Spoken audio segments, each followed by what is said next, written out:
Dear Doctor, it happened again today. As I put on a freshly ironed shirt and my best smile to go with it and walked into the corridor where the sunshine was brightly lit, they caught a glimpse of me, and as if they had spied an enemy, once again they ran away. I've often heard their silent screams whispering with muted breath as I pass by. They call me a psycho, a freak, a demon existing in dreams, and not even one of them stops and bothers to ask me why. Why it is that I wake up every day with a head held together by strings that are a short step away from snapping. Why I wander this earth with crumbling wings. Why I'm always so afraid of everything. Doctor, it all happened just as the seconds split. It started with the thought that my walls wanted to close in on me and leave me in a permanent state of misery. Then a trip to you deemed me as mentally unfit. It started with me not wanting to be alone, and now they point and call me the crazy one. Now, they don't believe me when I say I ran away from a birthday sleepover or my wedding day at 29. They refuse to accept that I contain endless power. They never trust me when I say I'm fine. Instead, they say that my mind has let go of reality's clamoring hand and along the way swallowed more dopamine than it should have, turning its surface into grains of sinking sand as every thought becomes a flickering wave. So, I'm labelled into a bottle of pills, locked away against my will, shut in a closet of pity, strictly shunned from sanity. Mother tells me I must stop rocking back and forth.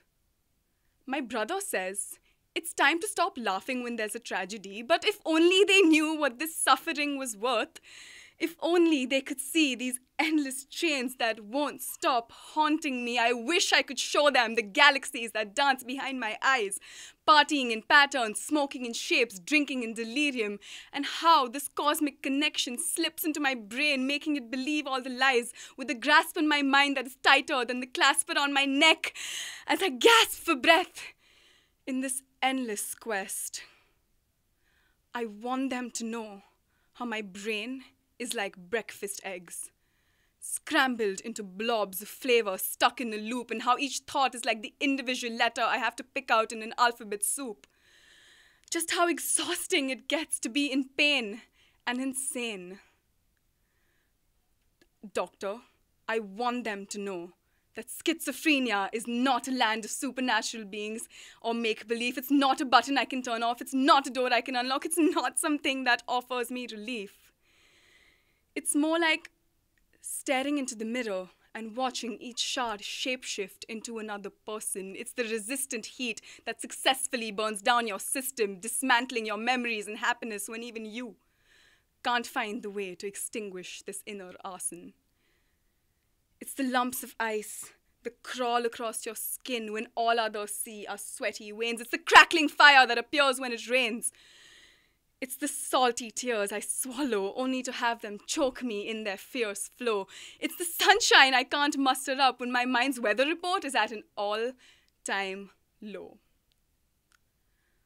I see spiraling rainbows emerge from streaks of sunlight, magnificent at first until they threaten to tighten their tendrils around my collarbones, tugging with all their might, leaving me stranded and still. I am the sole passenger strapped into a turbulent flight which is going to crash any second now, and no matter how hard I fight, I'm always going to remain sunken below. Because my life is altered like my perceptions, my identity is infinite, my insides are an explosion of emotions, diffused when even I can barely see the light. Doctor, I want to stand on my own 2 feet, but they don't lie on the ground. They suffer on a permanent trampoline like the one pounding through my heart. My lungs, my veins, my lips, my fingertips all feel things that do not exist. So, I gulp down prescription sheets and try to put on a smile that's as shaky as my heart beats, begging, praying, hoping that someday soon, the storm of my illness will unfold into the clear skies of noon, that it'll flutter out like the leaves of a dandelion, dispersing into the air that I construct castles on. And doctor, most of all, I want to thank you. Thank you for helping me hold on to the hope that maybe, just maybe, I can find some way to resign and set myself free from this mad design. Thank you.